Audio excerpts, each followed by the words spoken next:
अस्सलाम वालेकुम नाज़रीन, मैं हूं अरसलान खोकर। आप देख रहे हैं प्रोग्राम प्ले फील्ड। आज आपकी बड़ी स्पेशल मुलाकात करवाने वाले हैं कराटे का खेल। आपने पाकिस्तान में देखा, पाकिस्तान कराटे फेडरेशन हो, इस्लामाबाद कराटे एसोसिएशन हो या दीगर कराटे की एसोसिएशन हो, इन सबके साथ हमने मुतादिद बार शोज़ किए। पाकिस्तान में कराटे के खेल को बहुत सारी मुश्किलात हैं। हुकूमती सरपरस्ती बहुत कम है, पाकिस्तान स्पोर्ट्स बोर्ड की तरफ से फंडिंग भी बहुत कम है। जाहिर है कितने खेलों को फंडिंग कर सकता है पाकिस्तान स्पोर्ट्स बोर्ड, ये भी अपनी जगह एक अलग मामला है। लेकिन अगर हुकूमती सरपरस्ती हो तो इस खेल को शायद स्पॉन्सर मिल सकते हैं। पाकिस्तान में कराटे का टैलेंट कम नहीं है और इसकी एक बड़ी जीती जागती मिसाल ये है कि एक लड़का जिसका सफ़र पाकिस्तान से शुरू हुआ वो जर्मनी जाता है, जर्मन निजात है, वहाँ जाता है और जर्मनी का नेशनल चैम्पियन बनता है और यूरोपियन कराटे चैम्पियनशिप में भी गोल्ड मेडल उठाता है सॉरी। ये बहुत बड़ी बात है कि एक लड़का रेहान राजा जो पाकिस्तान से ताल्लुक़ रखते हैं वो जाते हैं बाहर, वहाँ जाकर शानदार खेल का मुजाहरा करते हैं, इसको बतौर प्रोफेशनल खेल अडाप्ट करते हैं और कई मार्कों में अपना नाम करते हैं। और जाहिर है कि जर्मनी जैसे एडवांस मुल्क जिसका बहुत बड़ा एक कॉन्टिजेंट जाता है ओलंपिक्स में, कॉमनवेल्थ गेम्स में, उसमें नेशनल चैम्पियन होना ऐसे मुल्क में ये बहुत बड़ी बात है। और नेशनल चैम्पियन कोई आम बात नहीं होती किसी भी मुल्क के लिए। हमारे नेशनल चैम्पियन भी बड़ी मुश्किल से और बहुत सारे पहाड़ सर करके बनते हैं। तो जर्मनी के स्टैंडर्ड्स बहुत हाई हैं, आज उन स्टैंडर्ड्स पर भी बात करेंगे। फिर यहाँ पर हमने देखा कोचिंग का मयार, पाकिस्तान में कोचिंग का मयार, इस पर भी हम ज़रा बात करेंगे। हमारे यहाँ सपोर्ट बड़ी कम रहती है फैमिली की तरफ से, तो सपोर्ट कौन करता है, कैसे करता है और वो मेंटोर होता है, क्यों होता है और उसकी सपोर्ट कितनी ज़रूरी होती है, इस पर भी हम बात करेंगे।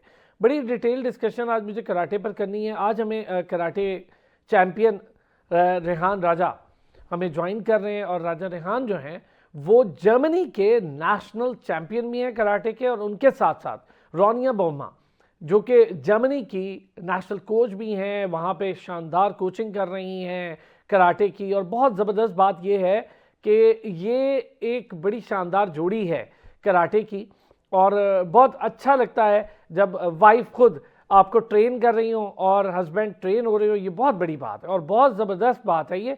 और मेरा ख्याल है ये इतना अच्छा बॉन्ड, इतना ज़बरदस्त और इतना क्लोज रिलेशन और उसके बाद चैम्पियन होना, ये बहुत अच्छी और बड़ी शानदार मिसाल है हम सबके लिए। और साथ ही साथ हमें राजा वक़ार साहब ने भी ज्वाइन किया। राजा वक़ार साहब मेंटोर भी हैं रेहान के, इनके भाई भी हैं। कैसे रेहान का सफ़र शुरू हुआ, सारी डिटेल, बड़ी डिटेल डिस्कशन करेंगे। रोनिया से कैसे मुलाकात हुई और फिर रोनिया ने कोचिंग कैसे शुरू की। डांटती तो नहीं है बतौर कोच, अगर डांटती हैं तो बड़ी अच्छी बात है भाई, हमें तो बतौर कोच वैसे भी डांट पड़ जाती है बेगमों से, तो बतौर कोच पढ़ना तो चलो एक वजह हो जाती है। बहुत शुक्रिया तीनों हजरात का, thank you so much Ronia. Really I am very happy to you be on my show. तो बहुत शुक्रिया, आपने हमें ज्वाइन किया है सारे लोगों ने। पहले मेरा ख्याल है चूँकि रेहान हमारे चैम्पियन हैं तो हम रेहान से बात शुरू करते हैं। रेहान अस्सलाम वालेकुम। वालेकुम अस्सलाम। कैसे हैं रेहान? अल्हम्दुलिल्लाह मैं बिल्कुल ठीक हूँ, और आप कैसे हैं? मैं भी ठीक हूँ। रेहान ये बताएं पहले इससे कि हम जर्मनी नेशनल कराटे चैम्पियन बनना बहुत बड़ी बात है, पाकिस्तान से ये सफ़र कैसे शुरू हुआ? पाकिस्तान में भी कराटे किया आपने? बिस्मिल्लाहिर्रहमानिर्रहीम। एंड सबसे पहले तो मैं आप सच न्यूज़ की टीम को थैंक यू कहना चाहूँगा कि जिन्होंने हमें यहाँ पे इनवाइट किया। और कराटे का नाम सुनते ही पहले तो ये आप देखें कि इसको बहुत कम लोग जानते हैं। और बिल्कुल मैं कराटे पाकिस्तान में खेल चुका हूँ, मेरा स्टार्ट ही पाकिस्तान से हुआ।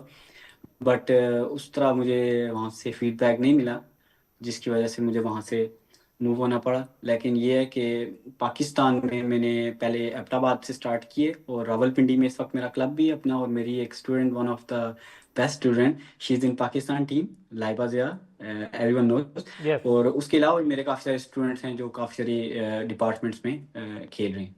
अच्छा रेहान, पाकिस्तान में आपने कहा सफ़र यहाँ से शुरू हुआ, यहाँ बहुत सारी मुश्किलात हैं इस खेल को लेकर और उसकी बड़ी रीज़न ये है कि हमारे यहाँ ये शायद सेकेंडरी भी नहीं, थर्ड कैटेगरी में भी नहीं, कई चौथी पांचवी कैटेगरी में फॉल करती है क्योंकि पहले क्रिकेट आ जाती है, फिर हॉकी आ जाती है, फिर हम या तो टेनिस को देख लेते हैं थोड़ा, फिर हमने जेवलिन देखा, जब अरशद नदीम आया तो थोड़ा जेवलिन का बूम आ गया।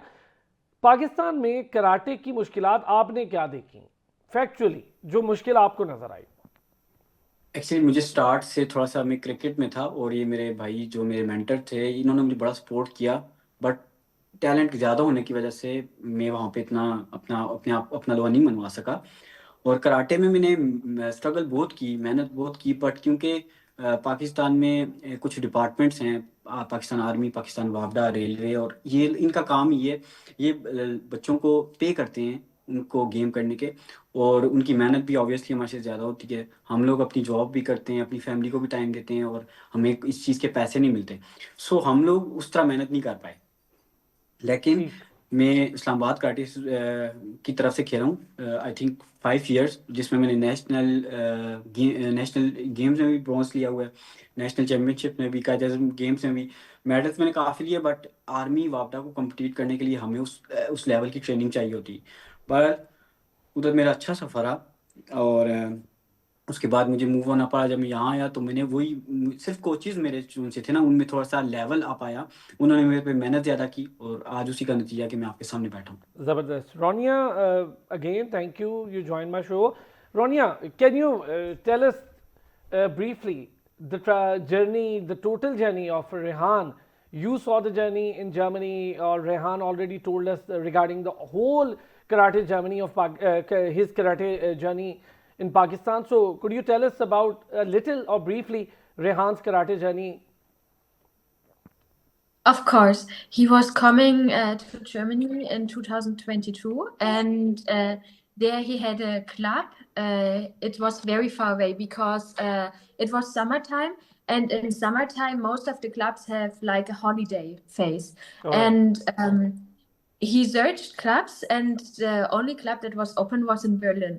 It's the capital of Germany, and from our place, it's about 3 to 4 hours away. So in the beginning, he traveled 3 times a week, 3 to 4 hours there for 1 or 2 hours training, and then coming back. So basically, he was the whole day in the trains, and he had also a hard time there because of the traveling. You get tired a lot. And then he achieved some goals, and then we find maybe here's near somewhere a club, and we find now a new club in 2024.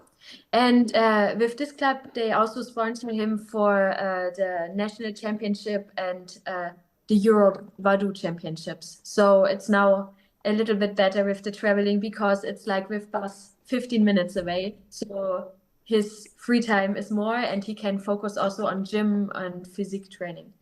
Superb. And I guess you guys met in the train anyway. I can guess that. Yes, we met in the train actually. Yeah, he was going to training and I was going for a journey. And we met on the train station. And yeah, we were looking at each other because he had a very big bag. It looked a little bit funny. And yeah, then we looked at each other, and in the train, we sat next to each other, and then we had some talks. Yeah. And yeah, now we are married. Okay, great. And you are the coach and the wife as well. So, Yeah. how do you perform two duties differently? Yeah, we divided because being a wife is different than being a coach. But we combine it in our free time a little bit. Like I go with him to all the tournaments when it's possible with the kid. And also in his free time, we make his plans together. Like, for example, when he's going to gym and what he's going to train there. So we talk and I stay at home, or I follow him there, and then we do it together. Yeah, it's combinable. And what about your journey regarding karate as a coach? Definitely, you are a player as well. Before I was training my sister in gymnastics. She was doing gymnastics. Okay. So I have a little bit experience with coaching, and especially with training on physique, like physical training and power training, and also a little bit mental training. So then when I met Rehan, I think sometimes the coaches, it was not possible for them to go with Rehan to the tournaments because they were very far away, and they also had some difficulties and their family. So I just joined them, and yeah, then I started the coaching of Rehan, and I like it really much because together we can make everything, and we are a good team. Like we do everything together. Yeah, that's was like my coaching experience, and I was also his coach at the national championship. So yeah, now I have a little bit experience in it. ज़बरदस्त, बड़ा wonderful experience है जी। देखें, एक तरफ coach, एक तरफ बेगम भी हैं, तीसरी माँ भी हैं, तो बहुत रिस्पॉन्सिबिलिटी है। और ये ख़वातीन को अल्लाह ताला ने बड़ी हिम्मत और ताकत दे रखी है इस चीज़ में कि यही ये ड्यूटीज़ इतनी ज़बरदस्त परफॉर्म कर सकती हैं। वकार साहब, पाकिस्तान से सफ़र शुरू हुआ रेहान का, और मेरा ख्याल है सपोर्ट बड़ी कम होती है इस खेल को लेके। जहाँ तक मुझे पता है फैमिली समझती है कि ये तो ऐसे ही है, बस ये तो फिटनेस के लिए आप खेल सकते हैं, लेकिन आप इसको प्रोफेशनल अगर अडॉप्ट करना चाहें तो ये बड़ा मुश्किल काम है, क्योंकि पाकिस्तान में इसका कोई मुस्तकबिल ही नहीं है। कैसे शुरुआत हुई, आपने कैसे रेहान को सपोर्ट किया?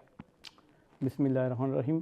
सबसे पहले तो आप लोगों का शुक्रिया कि आपने एक ऐसी अपॉर्चुनिटी हमें प्रोवाइड की। इससे पहले हम ऐसी मीटिंग्स एज ए फैमिली करते थे, लेकिन आज हमें ऐसे एहसास हो रहा है कि पूरे पाकिस्तान को हम एज ए फैमिली रिप्रेजेंट कर रहे हैं।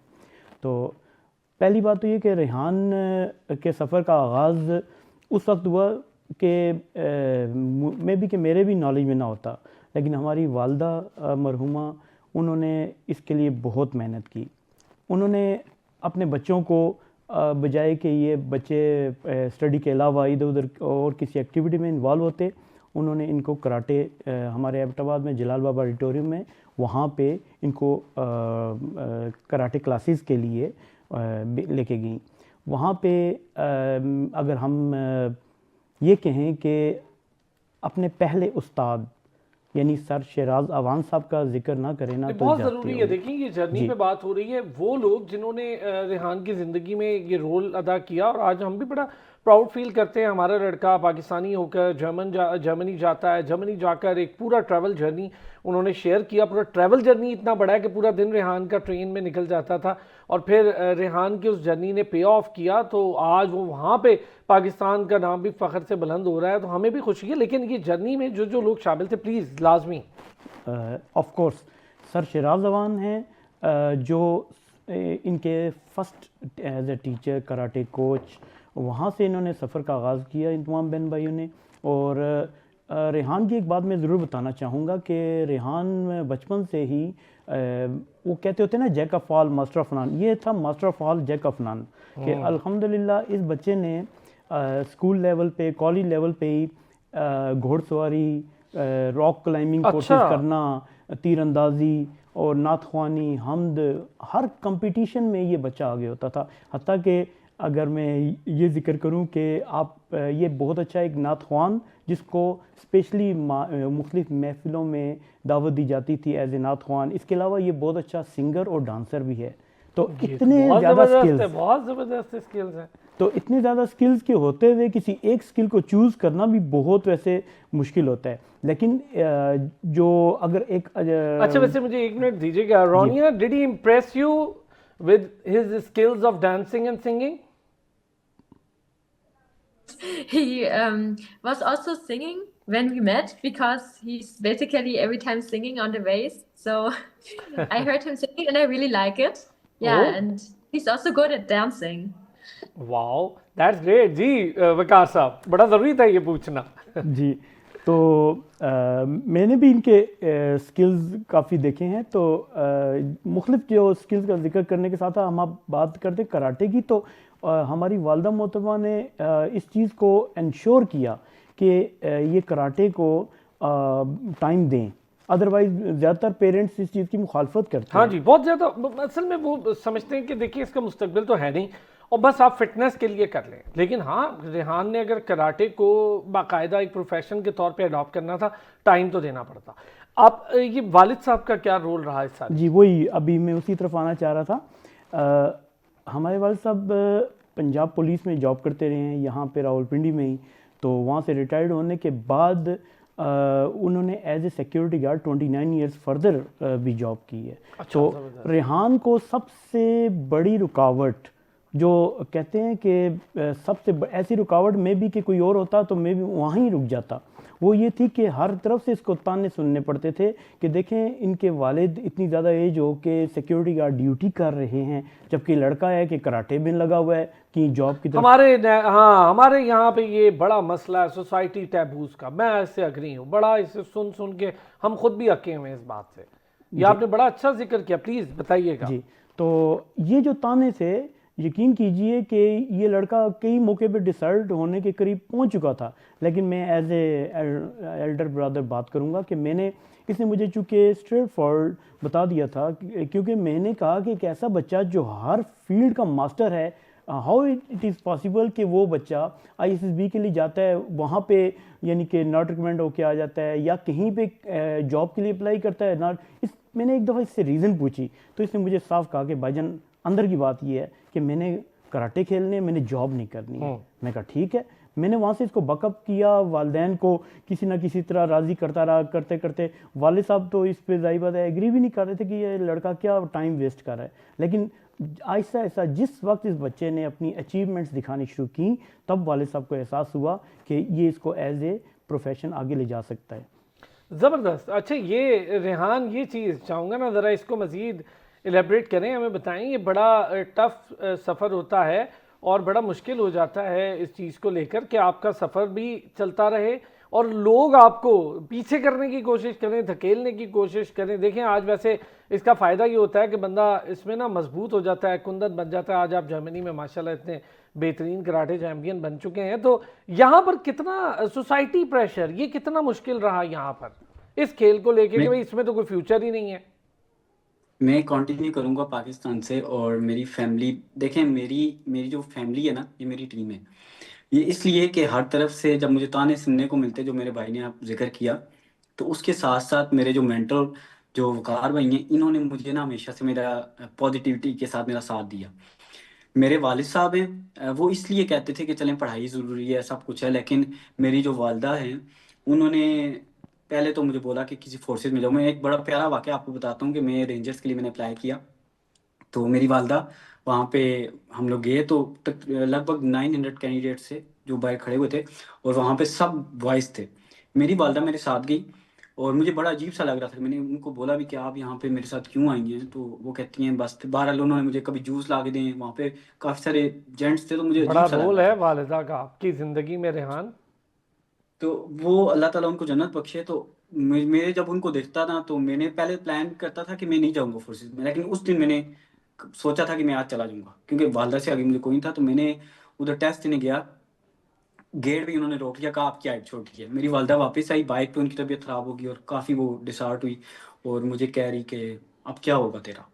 तो बहरहाल फिर भी उन्होंने सपोर्ट मुझे करना नहीं छोड़ा। तो उसके बाद मैंने फैसला कर लिया, मैंने दिन रात एक किया इस कराटे के पीछे। और उसके बाद मैंने कोई ऐसा छोड़ा नहीं मौका कि मैं जिसमें अपने आप का अपना लोन मनवा सकूँ। और मैंने दिन रात एक करके अपना फैसला कर लिया था कि मैं कुछ ऐसा करूँगा कि जिससे मेरे मुल्क, मेरे फैमिली, ख़ास तौर पे मेरे माँ बाप और मेरे बहन भाई जितनों ने मुझे सपोर्ट किया, इस मुकाम पे पहुँचाया। तो और ये जो वकार भाई हैं, इनका मैं आपको बताऊं, मुझे सारे घर में पढ़ाई की तरफ, मेरी सिस्टर हैं वो भी काफ़ी सारी पढ़ाई के पीछे बड़ी सख्ती करती थी। वकार भाई ने मुझे खेलों में ना, अगर मुझे कोई बंदा सपोर्ट करता रहा है ना उस वक्त पाकिस्तान में, तो वो थे वकार भाई। अच्छा, वैसे सारे और घर में कहते होंगे बिगाड़ है ना? ऐसा ही। तो जी जी। उसके बाद जब मैं जर्मनी आया, तो मैं फर्स्ट ईयर मैंने बड़ा स्ट्रगल किया। मैं बहुत तंग हो गया था क्योंकि मैं मेडल नहीं जीत पा रहा था। यहाँ पे कंपटीशन बहुत टफ है, क्योंकि 16 स्टेट्स हैं पाकिस्तान में, 5 स्टेट हैं या 6 हैं, आज़ाद कश्मीर और बल्तिस्तान को मिला। तो यहाँ पे 16 स्टेट्स, और 16 स्टेट्स में से बेस्ट प्लेयर ट्रायल के बाद आते थे और उनके साथ कंपटीशन करना। मैं फर्स्ट ईयर मेरा कोई कंपटीशन में जीता नहीं। उसके बाद ये मेरी मिसेज मुझे कोच मिली, और इनका जो वे ऑफ कोचिंग था वो ये था कि ये मेरे साथ बैठी, इन्होंने मेरी वीक पॉइंट्स, मेरे प्लस पॉइंट्स, और हम इसको कैसे जीत सकते हैं। तो मैं फर्स्ट, ये मेरी कोच बनी जर्मन नेशनल चैंपियनशिप पे, जहाँ पे मैं गोल्ड जीता था। ये वहाँ पे मेरी कोच थी।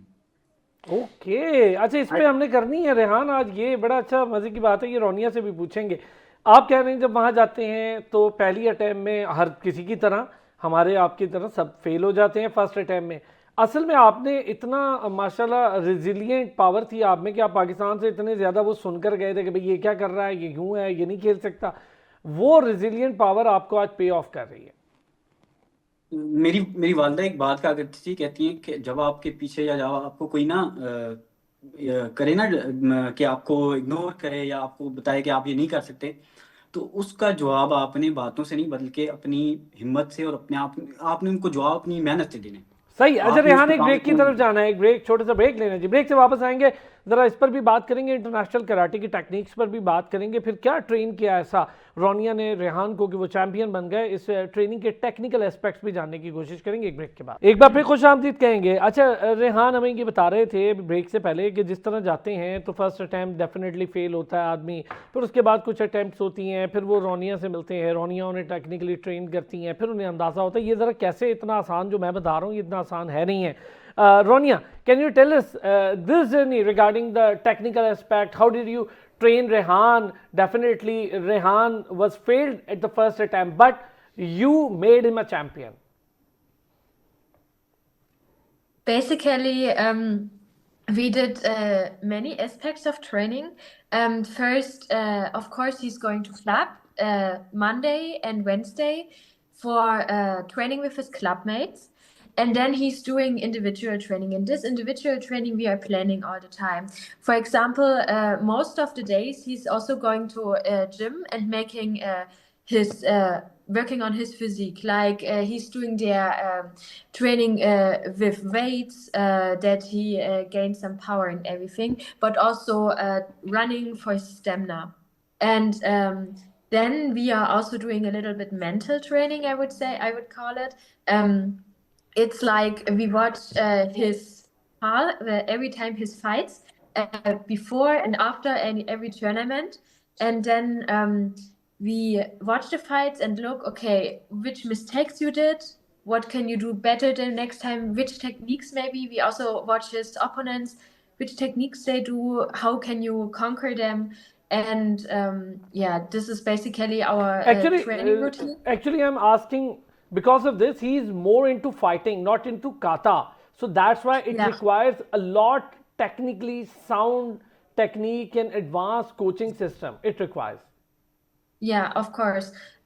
His techniques, he also works with his clubmates most of the time, because they have also a lot of knowledge and they train there some different techniques. And also, when we see a good technique, we try it out in the tournaments if it works. And if it works, we can improve it more and more. And yeah, basically, I'm there for the physical training of him. Great. How did you enhance stamina? For example, with running is a very good thing. In the gym, they have some machines where you can do running. And if you don't have a gym near to you, or you cannot afford the fees of the gym, you can of course do it outside. We have a very great nature. You can run. We have in Germany here, we have a lot of mountains where you can also run up the mountains. It also improves your stamina a lot. Yes, definitely. And can you elaborate the hand-eye coordination technique, the better vision technique, or actually the use of the whole arena? Because it's very important for a fighter to use betterly the arena, all the corners, and definitely watching the opponent and opponent's technique anyway. Of course. For example, you just use the place where you fight. It's called a tatami, and you have to use every corner to watch your opponent, and maybe also push him to a corner that to show that you're the most powerful. And we also do like this, that we film every fight, and then we can see, okay, you can improve here, for example, more. You go out, for example, when Rehan sometimes is stepping outside the field, we have to say, okay, next time maybe go more there or there. So when you film it, you also have a good view on it and reflect afterwards. Great. वकार साहब, sir एक चीज़ आप share करना चाह रहे थे of the record, आपने बताया कि पहली कोच, अच्छा वैसे मैं ये लाजमी कहूँ कि ठीक कहते हैं कि ना हर सक्सेसफुल आदमी के पीछे ना एक औरत का हाथ लाजमी होता है। रेहान के पीछे तो माशाल्लाह वालदा और उसके बाद उनकी वाइफ, नो डाउट बहुत बड़ा ये ज़बरदस्त बात है, और इसीलिए बंदा कामयाब भी अच्छे से हो जाता है, गिरने भी नहीं देती हैं। ये दो खवातीन आपके साथ हों तो गिरने नहीं देती। अच्छा प्लीज़, आप अपनी ये रोल बता रहे थे। जी, एक्चुअली मैं ये बताना चाह रहा था कि जो हमारी वालदा हैं, जिनकी वजह से तमाम बहन भाइयों ने कराटे स्टार्ट किए, तो she was a very strong women. वो इतनी मजबूत थी कि आप को मैं बताना चाहूँगा कि उनकी डेथ कैंसर की वजह से हुई है, जो ऐसा कैंसर जिसका उन्होंने 2.5 years तक किसी को भी, अपनी ज़ात के अलावा उन्होंने किसी को भी पता अच्छा, नहीं किसी को चलने बताया दिया। भी नहीं, आप लोगों को भी नहीं पता था? जी, हम तो बहुत दूर की बात है, she has only and only one sister, और उनको भी नहीं बताया उन्होंने। अच्छा, तो वो अपना ट्रीटमेंट ऑफ द रिकॉर्ड कराती रही, हमें नहीं बताया उन्होंने। ये तो बाई चांस बिल्कुल फाइनल स्टेज पे हमें अचानक उनकी थोड़ी सी तबीयत बिगड़ी, हम उनको इमरजेंसी में लेके गए तो पता चला। तो उस दिन मुझे एहसास हुआ कि कितनी वो स्ट्रांग वूमेन थी। और इसके अलावा एक और चीज़ ज़रूर बताना चाहूँगा कि उनकी डेथ के बाद उनके सारे क्योंकि लास्ट में उनकी एक और क्वालिटी ज़रूर बताऊँगा कि वो कभी हार नहीं मानती थी, इस हद तक कि वो अपने ज़माने की, क्योंकि बहुत ज़्यादा एज थी उनकी, तो वो अब हमारे सामने उन्होंने अपनी स्टडीज़ को भी कंटिन्यू किया, यहाँ तक कि मेट्रिकुलेशन, इंटर, फिर बैचलर, और जब उनकी डेथ हुई तो she was a student of masters. तो वो उस अच्छा, उन्होंने Yes. एजुकेशन भी, वाह वाह ओपन वाह, यूनिवर्सिटी से वो कंटिन्यूस दी, और वो अमेजिंग खातून, आपने बड़ी ज़बरदस्त ये स्टोरी शेयर की है, तो बड़ी इंस्पायरिंग स्टोरी है सर। Yes of course. और उनकी लास्ट में वो मुझसे टेंसेस सीखती थी, और मुझे कहती थी इस जुमले को इंग्लिश में ज़रा मुझे कन्वर्ट करके बताओ, ये वो। अब उस वक्त हमने तवज्जो नहीं दी, और जिस वक्त उनकी डेथ के बाद उन पेजेस को हमने ज़रा गौर किया तो पता चला कि उनके ईच एंड एवरी सेंटेंस में वो अपनी तकलीफ़ और बीमारी का बता रही थी। तो वो हमारे लिए एक काफ़ी अलार्मिंग था कि हमने तो जो क्यों नहीं थी कि वो अपनी बीमारी बताना चाह भी रही थी और नहीं भी बताना चाह रही थी, और वो हमसे टेंसेस में ही वो कुछ सीख रही थी जो। तो कराटे के हवाले से बात करें तो उन्होंने अपने बच्चों को ऐसे कराटे पे लगाया कि रेहान की एक सिस्टर जिनकी डेथ हो चुकी है, she was the player of karate from अच्छा, KP side, and she was the only and only first female medal holder of अच्छा। केपी। उनका अभी भी जिना स्पोर्ट्स कॉम्प्लेक्स में नाम लिखा हुआ है कि first medallist of national games, नाम बताएं प्लीज। मदीहा। और उन्हीं के नाम पे रेहान का क्लब एम वॉरियर्स जो अभी रावलपिंडी में है, तो उसी एम स्टैंड फॉर मदीहा। तो मदीहा बहुत अच्छी फाइटर थी और ब्लैक बेल्ट थी, नेशनल प्लेयर भी थी। इसके बाद एक और सिस्टर है हमारी, इरम शहजादी, वो भी ब्लैक बेल्ट है, लेकिन उन्होंने अपने कराटे को कंटिन्यू नहीं किया। अच्छा, तो बड़ी फैमिली में आपकी। जी वाह, जी बिल्कुल। जबरदस्त। तो इन तमाम के बैक पे कौन था? मेरी वालदा, जो कि खुद अपने बच्चों के साथ, स्पेशली बच्चियों के साथ नेशनल गेम्स में और आगे पीछे एज ए ऑफिशियल जाती थी। वो कोच भी थी कराटे की। तो उन्होंने हमेशा ऐसे ऐसे काम किए कि अगर उनकी एग्जाम्पल देखी जाए तो कोई नॉर्मल इंसान सोचता है कि जो इम्पॉसिबल है वो कहती थी मैं करके दिखाऊंगी।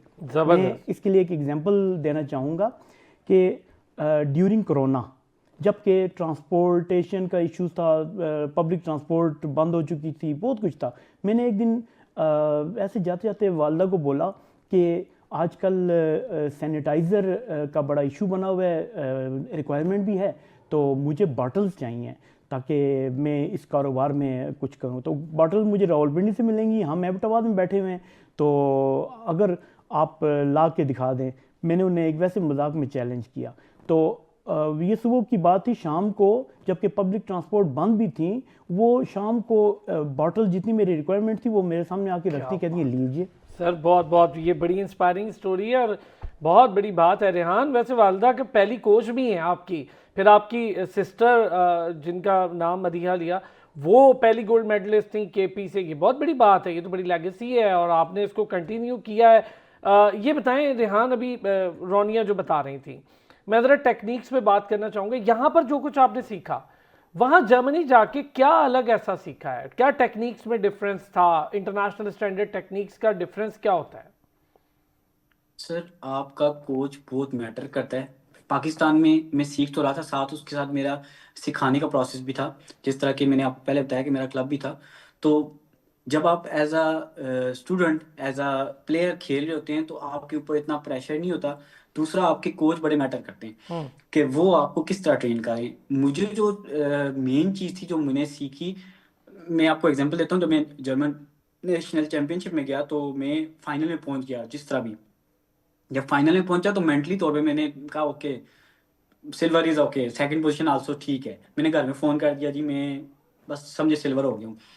मेरी मिसेज मेरे पास आई, उन्होंने बोला हाँ जी क्या चल रहा है तुम्हारे दिमाग में? तो मैंने बोला वी विन, हम लोग जीत चुके हैं। कहते नहीं, अभी अभी नहीं जीते, अभी हमारा एक रहता है। हालांकि वो लड़का लास्ट टाइम का चैंपियन था। तो इन्होंने मुझे इतना पंप कर दिया कि मुझे अंदर से कॉन्फिडेंस आ गया, सब कुछ हुआ। मैं गया और मैंने फाइनल जीत लिया। और मैं हैरान हो गया कि मुझे खुद अपने पे ट्रस्ट नहीं था, बिलीव नहीं था कि मैं कैसे मैंने कर दिखाया। तो मेरे, अगर आप एक मेरी लाइफ के बारे में एक पूछें तो मेरी लाइफ में ना कुछ मेरे लिए हर किसी का रोल मॉडल होता है ना। तो मेरे एक नहीं, मेरी लाइफ में मेरे 4-5 हीरोज हैं जिनको मैंने कॉपी किया है, जिनसे मैंने बहुत कुछ सीखा है, जिन्होंने मेरे लिए बहुत कुछ किया है। उसमें सबसे पहले मेरे वालिद साहब, मेरी वालदा, ये लोग मेरे लिए मेरे हीरो हैं। मैं इनको कॉपी करता हूँ, इनसे मैंने लाइफ में बहुत कुछ सीखा है। जो मेरे वालिद साहब थे वो बहुत पंक्चुअल थे, सुबह तहज्जुद के टाइम उठते, शाम को मगरिब टाइम हम उनको बाहर देखते। यहाँ तक उनको ईद की छुट्टी नहीं होती सर, सिक्योरिटी गार्ड की ड्यूटी करते थे। वो शाम को आते, लेकिन वो जो उनकी हार्ड वर्क थी ना, उस हार्ड वर्क को मैंने कंटिन्यू किया हुआ। और वालदा, उन्होंने तो ये हम लफ्ज़ों में बयान नहीं कर सकते उन्होंने हमारे लिए क्या कुछ किया। इवन कि जब उनकी डेथ होती, मैंने कहा मैं सब कुछ छोड़ के आ रहा हूँ। उनको पेन था। हर माँ का ये होता है कि आखिरी टाइम पे उनके बच्चे पास हों, लेकिन मेरी वालदा ने बोला इधर ना आना, अपना मुस्तकबिल बनाओ, इधर ना आना। जबरदस्त। अच्छा, एक ब्रेक लेनी है और रेहान, ये बड़ी मैं आप कंटिन्यू कीजिएगा प्लीज़, इस स्टोरी को भी कंटिन्यू कीजिएगा। रोनिया से पूछेंगे कैसे फाइनल का वक्त था, दो टॉप के कॉम्पिटिटर्स जो फाइनल में पहुंचते हैं, जाहिर है पूरे जर्मनी के बेहतरीन प्लेयर्स फाइनल में पहुंचे। एक रेहान पहुंचे और दूसरे डेफिनेटली दूसरे थे। रेहान ने तो पहले ही सोच लिया कि वो सिल्वर लेने जा रहे हैं, बट रोनिया ने उनकी माइंड मैपिंग की, उनकी मेंटरशिप की उस वक्त, जिसने उन्हें एक चैंपियन के तौर पे उभारा। ये बहुत बड़ी बात है। एक ब्रेक लेते हैं, वापस आते हैं इस पे बात करें। एक बार फिर खुश आमदीद कहेंगे। रेहान प्लीज अपनी बात को जल्दी से कंटिन्यू करें, फिर मुझे रोनिया से यही इंटरनेशनल टेक्निक्स क्या होती हैं, कैसे डिफरेंट टेक्निक लगती हैं जो पाकिस्तान से आप सीख के आए और वहाँ क्या उन्होंने फिर ऐसा सिखाया। खास तौर पे ये जो हम कहते हैं फॉरवर्ड और बैकवर्ड, यानी फ्रंट पे आप अटैक कर रहे होते हैं और आपका डिफेंस, ये दो चीज़ें बड़ी इंपॉर्टेंट होती हैं। ज़रा बताएं इसके हवाले से, आप भी हमें बताएं। अच्छा, वो फिर मैंने उसको विन किया और मेरे अंदर उस टूर्नामेंट के बाद इतना कॉन्फिडेंस आ गया कि उसके बाद मुझे जर्मन नेशनल टीम ने चांस दिया।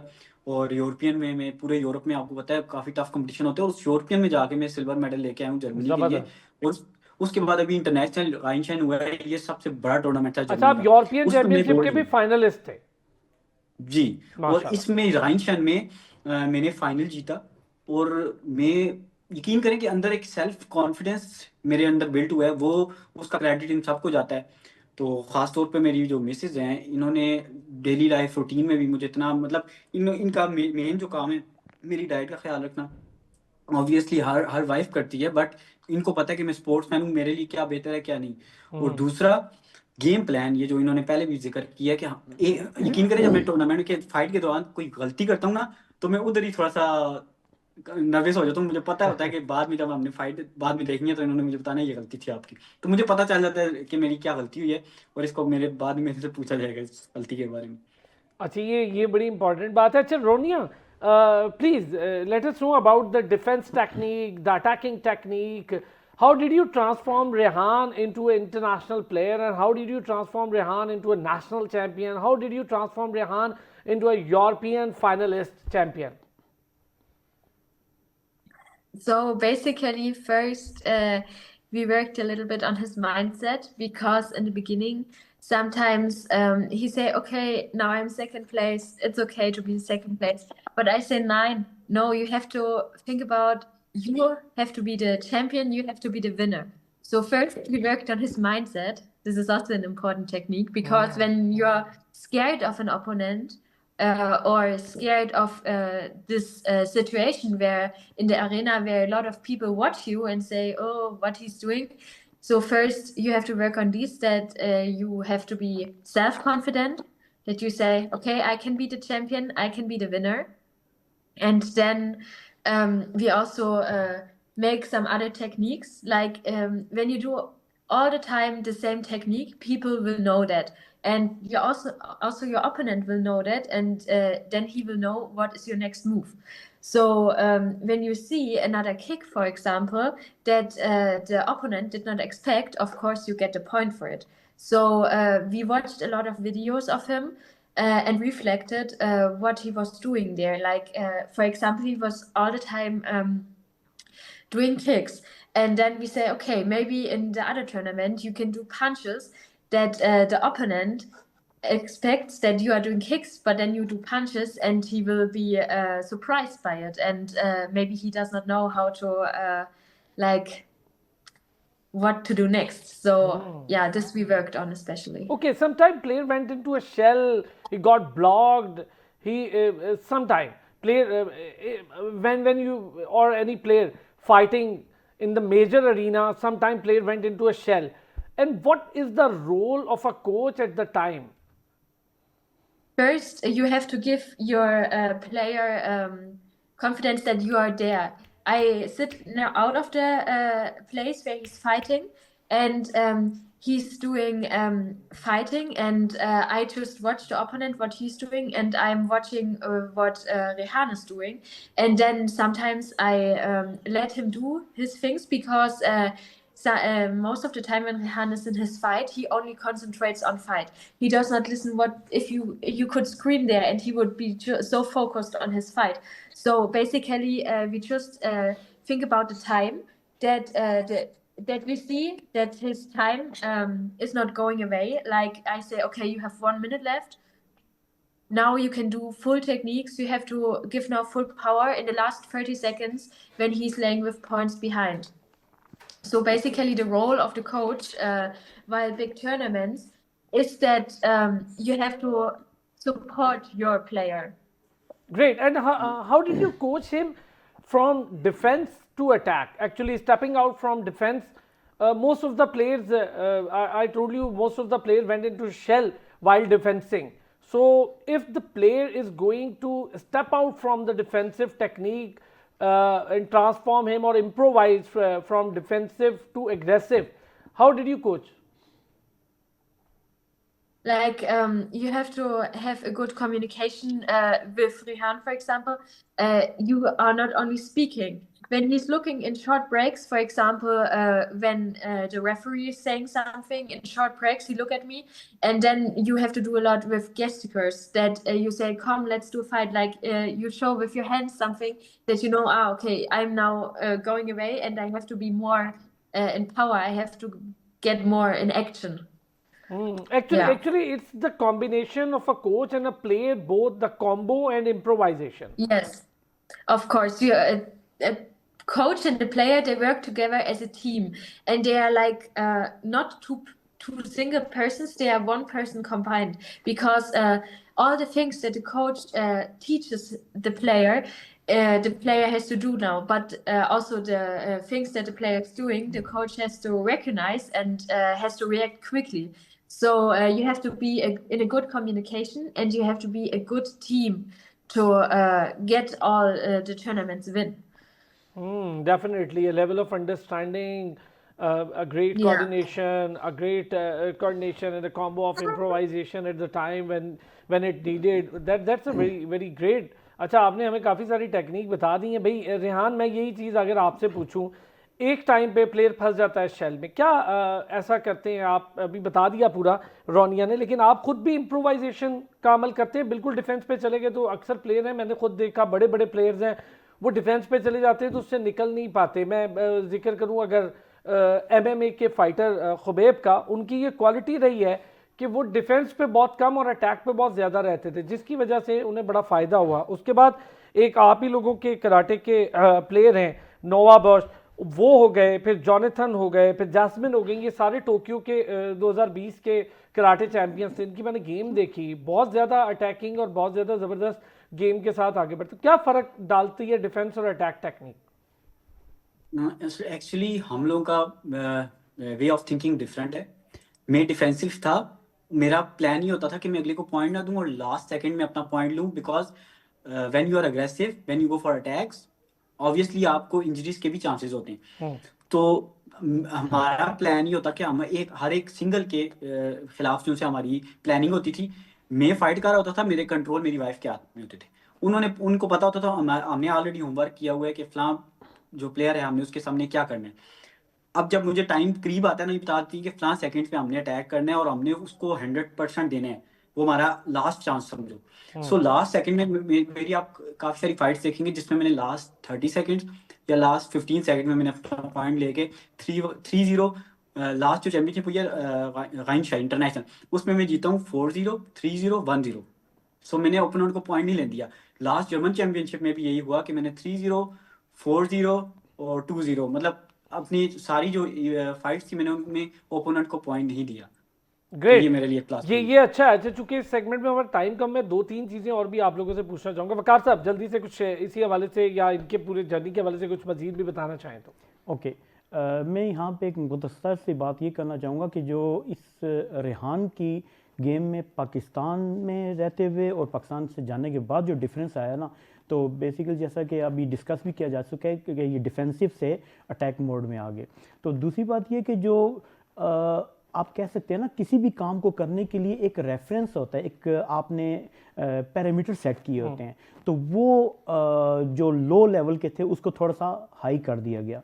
तो डेफिनेटली उसके बगैर तो आप बैनुल अक़वामी सतह पे कर ही नहीं सकते। जी बिल्कुल। और जैसा कि रेहान ने भी बताया कि इसकी गेम हमेशा डिफेंसिव ये होती थी कि अगर इसने कुछ पॉइंट ले लिए तो लास्ट में ये उन पॉइंट की बेस पे जीत रहा है तो ये बस डिफेंसिव में चला जाता था। लेकिन अब इन्होंने मिलके, दोनों कपल ने मिलके इस बात पे फोकस किया कि वो जो लास्ट के 30 सेकंड्स हैं, असल में इनकी वो सारी मेहनत। और एक और इम्पॉर्टेंट चीज़ शेयर करना चाहूँगा जो कराटे के हवाले से, कि स्पोर्ट्समैन कोई भी हैं वो एज बढ़ने के साथ साथ साथ उनकी गेम स्लो हो जाती है। जबकि रेहान को अगर आप इसकी तमाम गेम्स देखें तो इसमें अब फुर्तियाँ ज़्यादा आ रही हैं इसकी गेम में, क्योंकि कराटे में स्पीड मैटर करती है बहुत, क्योंकि response time, speed, attacking speed, ये सारा कुछ, पंचिंग स्पीड, तो वो अल्हम्दुलिल्लाह इसमें अब पहले से बेहतरीन की तरफ जा रहा है। दैट इज़ द रीज़न कि वो इस वक्त वहाँ का नेशनल चैम्पियन भी है और यूरोपियन लीग में भी उसने बहुत अच्छा परफॉर्म किया। Okay, Ronia, can I ask you one thing? Have you ever analyzed Pakistan's karate game? Have you ever? Yeah, we got in touch with the karate in Pakistan because I also have sometimes good communication with his students. So, for example, we watched the fight of Lai Basia live. So I saw the Pakistan karate of how they are doing and how the players are playing. And how do you rate them? They're very good. I would Okay. rate them very highly because they are good trained. They have a good training. They have good techniques, and yeah, I would say they are very high level. Great. Can you tell us the role of German Karate Federation into a player's life? Yeah, of course. Like German Karate Federation is in Germany. You have to see it different because in Germany, sports are most time football or other sports, and karate is a very small sport in Germany. Inside the karate game, there are very high level players, and but inside Germany, karate is a very small sport. But outside, for example, in Pakistan, I guess it's karate has a higher level. And yeah, I think in Germany, the German Karate Federation, they are doing their best to improve how karate is rated there. Of course, they are doing these things, but also it's a little bit difficult because in Germany we have 16 states, and every state has also, again, his own karate federation. So it's a little bit difficult to combine this all. Okay, Ronian, what about sponsors regarding this game? What about support of government regarding this game? And what about the Olympic contingent? Yes, of course. In Germany, there are a lot of sponsors. For example, mostly you get sponsored by the companies who produce the karate suits, like the uniforms. And if they see a good player, they ask them, hey, would you like to have a sponsorship with us? We give you the karate uniforms, and you get like you wear them for us and make a little bit like advertisement for us. And also there is a sponsorship from the state, like from the army. The best players can get a sponsorship by the army, and then they get paid for this. But because karate is in Germany, besides football, a small sport, there are not so much like sponsorships from the state. Great Yeah. Rehan, यही चीज़ वहाँ जाकर ये फ़र्क तो पता चला होगा karate federation का रोल क्या है जम का, ज़रा ये भी बताएं एक खिलाड़ी की ज़िंदगी में। दूसरा स्पॉन्सरशिप, इसको लेकर वहाँ पर कोई आसानी है जैसे अभी बता रही हैं रोनिया, तो कैसे कैसे ये चीज़ें आगे बढ़ती हैं? और क्या ये जो सबसे बड़ी परेशानी है ना खिलाड़ी की, वो यही है कि उसके पास जाने आने का ट्रैवल एक्सपेंस ना हो, रहने खाने के पैसे ना हो, उसके पास ब्रेड एंड बटर उसका यही होता है प्रोफेशनल का, और इन सब परेशानियों में फंस के ही पाकिस्तानी खिलाड़ी बेचारे वो दूर हो जाते हैं इन खेलों से। एक्चुअली स्पॉन्सरशिप का जो मेरी नज़र में है ना, वो यहाँ पे थीम बहुत आप है। सबसे पहले आपको क्लब स्पॉन्सर करता है। क्लब जब आप विनर हैं तो ऑब्वियसली क्लब आपको स्पॉन्सर करेगा। मतलब आप टूर्नामेंट पे जा रहे हैं, हर टूर्नामेंट की एंट्री फीस होती है जो हमारा क्लब पे करता है।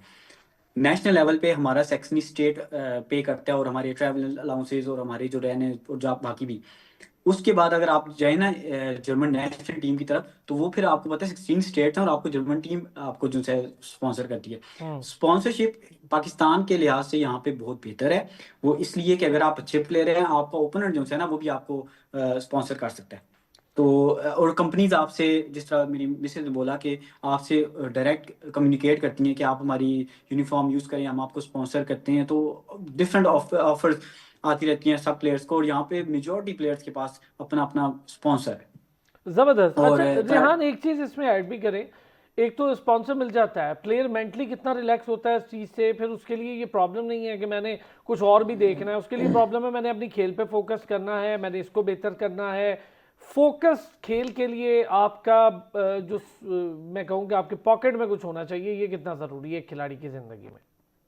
सर कोचेज आपके ये कहते हैं कि आप लोगों का काम है गेम करना, परफॉर्म करना। आप लोगों का काम नहीं है कि आप सोचो कि रेंट का क्या होगा, रहने का क्या होगा, हॉलीडेज का क्या होगा। ये Very सब well said. काम है कोचेस के और स्टेट्स के, ये हमारा काम नहीं है। तो इस वजह से बंदा फिर काफ़ी रिलैक्स हो जाता है कि यार मेरा काम सिर्फ फोकस है ट्रेनिंग।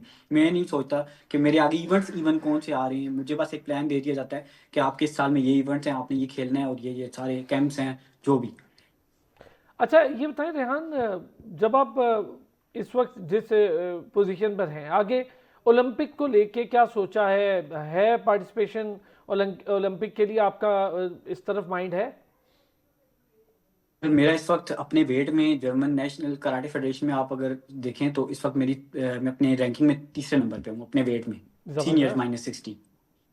अच्छा बात इस तरह कैंप्स में हमें बुलाया जाता है, लेकिन मेरे यहाँ पे पॉइंट्स काउंट होती हैं कराटे में। हमारे को पॉइंट्स इस तरह काउंट होते हैं कि हम जितनी चैंपियनशिप जीतते हैं, जितनी विन करते हैं, हमारे पॉइंट्स काउंट होते हैं। बट हमारा आपस में बहुत टफ कंपटीशन जा रहा है। अभी मेरा जो पहला टारगेट है वो है सीरीज ए। ये एक लीग है जो जहाँ से वर्ल्ड लेवल के पॉइंट्स काउंट होंगे।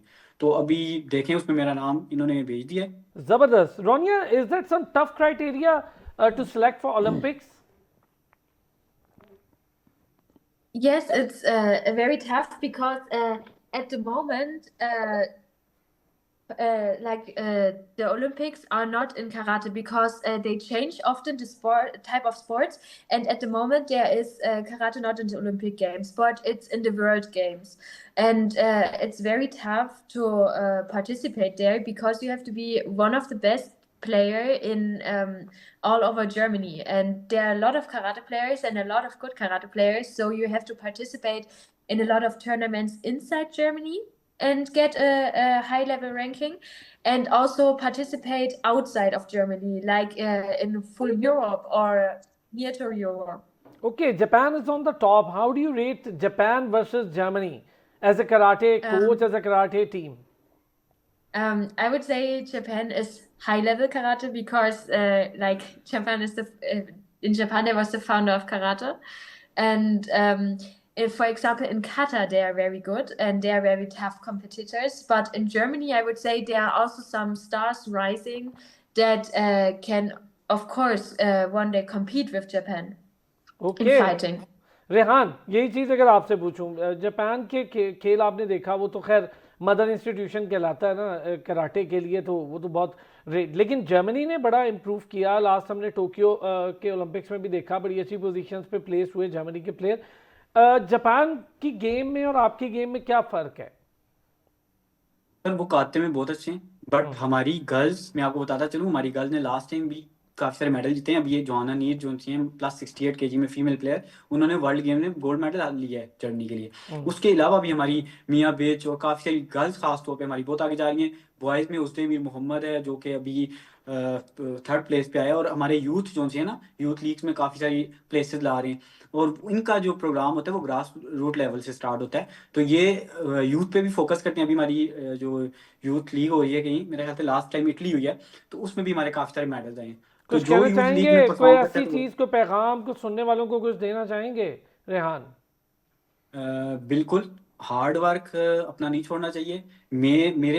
अगर मेरा मैसेज होगा कि respect is the first step of success, कि चाहे वो आपके पेरेंट्स हों, चाहे वो आपके टीचर्स हों, आप उनकी रिस्पेक्ट करें। मैंने सिर्फ अपने माँ बाप की रिस्पेक्ट की, अपने बड़ों की रिस्पेक्ट की, हर किसी को रिस्पेक्ट दी, चाहे वो आपका छोटा है चाहे बड़ा है। ये आपकी एक क्वालिटी भी है और ये आपकी की है सक्सेस के लिए। जबरदस्त। Ronia, would you like to say something about any message? Yes, of course. I would say focus on your goals, and you can reach your goals if you want, if you train hard for it, if you work hard on your goals, you can reach all the goals that are in your dreams. And I would say hard work always pays off. Superb. कुछ रेहान, वकार साहब please जल्दी से। Okay, एक important चीज़ मैं बीच में ज़रूर share करना चाहूँगा कि आपने स्पॉन्सर का जिक्र किया था, तो यहाँ पे नाइंसाफ़ी होगी अगर हम अपने स्पॉन्सर का जिक्र ना करें। तो मेरे वालिद साहब जहाँ पर as a security guard duty करते थे आर्मी फ्लैट्स में, तो वहाँ पे उनके एक फ्रेंड थे कर्नल तहसीन साहब। अगर उनकी स्पॉन्सरशिप ना होती, मे बी के रेहान को ये अपॉर्चुनिटी, ये देखिए ना, ये प्राइवेटली है, पर्सनल बुनियादों पर है, बहुत बड़ी बात है। ये अच्छा कि आपने बताया कि ये फर्द वाहिद है, इंडिविजुअल है, जिन्होंने उन्होंने बड़ी नेकी की, बहुत बड़ी बात है। बिल्कुल। तो बाकी मैं तमाम अपनी तुर्क कौम का स्पेशली शुक्रिया अदा करना चाहूँगा कि जिनकी दुआओं की बदौलत हम लोग इस काबिल हुए कि रेहान के बारे में आज बात कर सके, क्योंकि रेहान की मेहनत के साथ साथ बहुत से लोगों की दुआएं भी सही बात है, और आपकी वालदा का रोल भी है, रोनिया का बहुत रोल है, रेहान का अपनी बड़ी मेहनत है।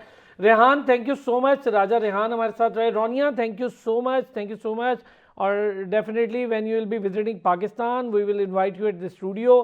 Thank you. और राजा वकार साहब आपका भी बहुत शुक्रिया, नाज़रीन आपका भी बहुत शुक्रिया। बड़ी डिटेल डिस्कशन आज कराटे के सफ़र को पाकिस्तानी निजात, एक लड़का बाहर जाता है जर्मनी और वहाँ का नेशनल चैंपियन, फिर यूरोप चैंपियनशिप का फाइनलिस्ट बनता है। अब अगली नज़र उनकी ओलंपिक्स पर भी है और इंशाल्लाह हम देखेंगे अगले आने वाले दौर में। बहुत शुक्रिया आपका, फिर होती है कल मुलाकात, अपना ख्याल रखें।